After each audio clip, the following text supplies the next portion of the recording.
इतने भीड़ में इतने चाहने वाले आए हैं, ये कौन? जी हाँ दोस्तों नमस्कार। रात में अपने पावर स्टार पवन सिंह बलिया एक शो करने हुए गए थे।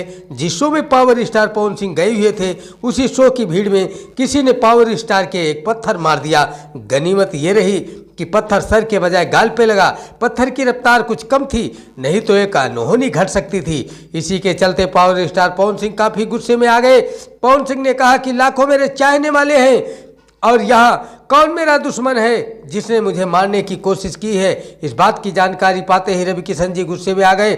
उन्होंने कहा कि जिसने भी ये शरारत की है उसे शीघ्र ही सलाखों के पीछे कर दूंगा।